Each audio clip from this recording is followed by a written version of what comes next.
ভারতে নতুন সপ্তাহের শুরুতেই সোনার বাজারে বড় ধাক্কা। গত সপ্তাহে ধারাবাহিক পতনের পর আরও এক ধাপ নিচে নেমে এসেছে সোনার দাম। এমন সময়ে এই পতন এসেছে যখন দেশ জুড়ে শুরু হয়েছে উৎসবের মরশুম।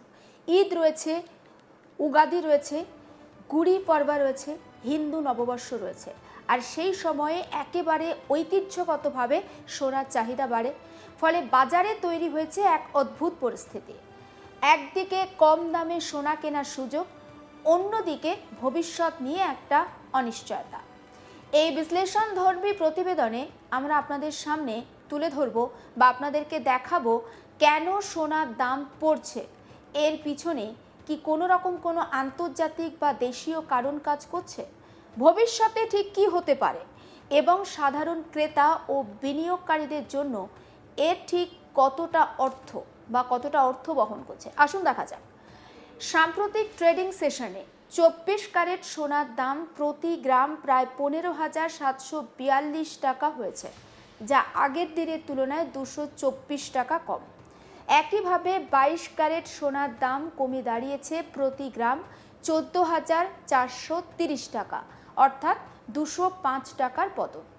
18 ক্যারেট সোনার ক্ষেত্রেও একই ছবি, প্রতি গ্রাম 11,807 টাকা, যা 167 টাকা কমেছে। যদি বড় পরিমাণে হিসাব করা হয় তাহলে পতনের মাত্রাটা আরও কিছুটা স্পষ্ট হচ্ছে। দেখুন, 100 গ্রাম 24 ক্যারেট সোনার দাম প্রায় 58,900 টাকা পর্যন্ত কমেছে গত সপ্তাহে। এই পতন একদিনের নয়, ক্রমাগত চাপের ফল। এই ধরনের ধারাবাহিক পতন সাধারণত বাজারে বড় ধরনের একটা পরিবর্তনের ইঙ্গিত দেয়। ভারতে সোনা শুধুমাত্র একটি বিনিয়োগ নয়, এটা মনে রাখবেন। এটি হচ্ছে একটি আবেগ, সংস্কৃতি এবং সামাজিক মর্যাদার প্রতীক। বিশেষ করে ঈদ, উগাদি, গুড়ি পর্বা বা বাংলা নববর্ষের মতো উৎসবের সময় সোনা কেনার একটা ঐতিহ্য রয়েছে বা একটা হিড়িক লক্ষ্য করা যায়। আর ঠিক এই সময়ে দাম কমা একদিকে ক্রেতাদের জন্য সুখবর, কারণ কম দামে গয়না কেনা বা বিনিয়োগ করার সুযোগ তৈরি হয়। কিন্তু অন্যদিকে বাজার বিশ্লেষকরা এটিকে একটা সতর্ক বার্তা হিসাবে দেখছেন, কারণ দাম যদি হঠাৎ করে এতটা পড়ে যায় তাহলে তার পিছনে বড় ধরনের অর্থনৈতিক বা ভূ রাজনৈতিক একটা কারণ থাকতে পারে। সোনার দাম শুধু দেশের অভ্যন্তরীণ কারণে নির্ধারিত হয় না, বরং আন্তর্জাতিক বাজারই মূলত সোনার দাম নির্ধারণ করে। বর্তমানে বিশ্বের পরিস্থিতি অত্যন্ত অস্থির আমরা জানি।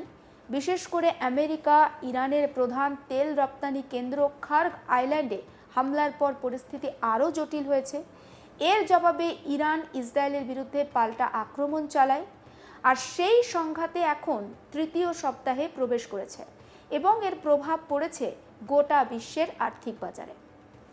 সাধারণভাবে এই ধরনের সংঘাতের সময় সোনার দাম বাড়ার কথা, কারণ সোনা একটি সেফ হেভেন বা নিরাপদ বিনিয়োগ হিসাবে বিবেচিত হয়। কিন্তু এবার দেখা যাচ্ছে পরিস্থিতি কিছুটা ভিন্ন। কেন বাড়ছে না সোনার দাম, বরং কেন পড়ছে? এখানেই তো আসল প্রশ্ন। সাধারণ ধারণা হচ্ছে যখন বিশ্বে অস্থিরতা বাড়ে তখন সোনার দাম বাড়ে, কিন্তু বর্তমানে কয়েকটি কারণ এই চিরাচরিত নিয়মকে বদলে দিয়েছে। কি সেই কারণগুলো? আসুন দেখা যাক। ডলার শক্তিশালী হওয়া। আমেরিকার ডলারের মান বাড়লে সাধারণত সোনার দাম কমে, কারণ সোনা ডলারে ট্রেড হয়। ডলার শক্তিশালী হলে অন্য মুদ্রার ক্রেতাদের জন্য সোনা দামি হয়ে যায়, ফলে চাহিদা কমে। সুদের হার বৃদ্ধি।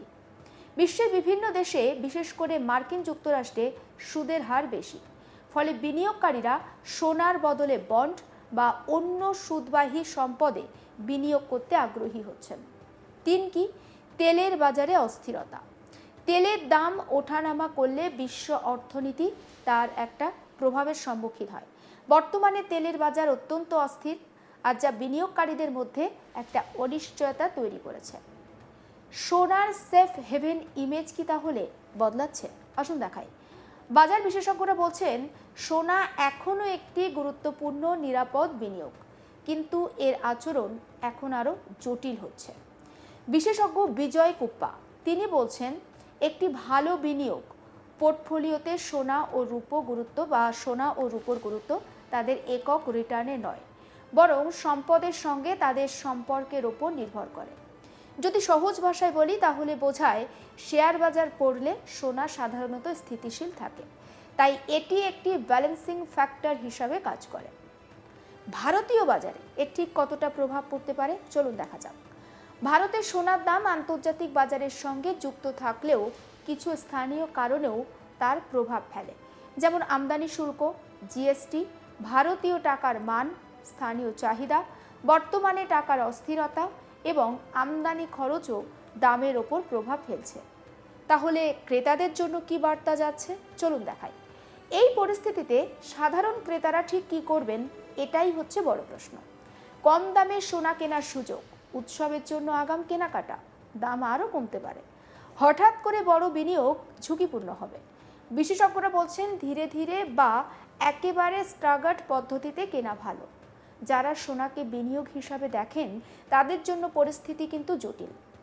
ইতিবাচক দিক হলো দীর্ঘমেয়াদের সোনা এখনও স্থিতিশীল সম্পদ, মুদ্রাস্ফীতির বিরুদ্ধে সুরক্ষা দেয়। আর নেতিবাচক দিক হলো স্বল্প মেয়াদে দাম অস্থির, সুদের হার বেশি থাকলে আকর্ষণ কমে। আর বাজার বিশেষজ্ঞরা বলছেন সোনার দাম আপাতত চাপে থাকতে পারে, কারণ ভূ রাজনৈতিক উত্তেজনা, মুদ্রার ওঠানামা, উচ্চ সুদের হার। তবে পরিস্থিতি স্বাভাবিক হলে আবারও কিন্তু দাম বাড়তে পারে। সোনার বাজার শুধু অর্থনীতির ওপর নির্ভর করে না, এটি মনস্তত্ত্বের ওপরেও নির্ভর করে।